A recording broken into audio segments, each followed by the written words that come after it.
বিসমিল্লাহি ওয়া আলা বারাকাতিল্লাহ বিসমিল্লাহি ওয়া আলা বারাকাতিল্লাহ।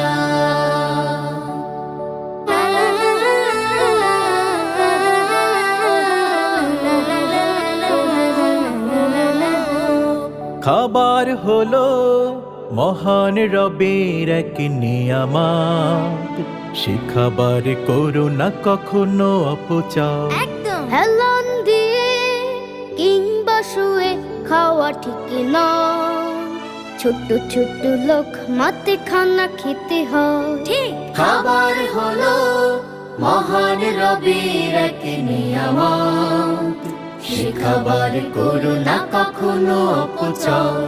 হেলান দিয়ে কিংবা শুয়ে খাওয়া ঠিক নয়,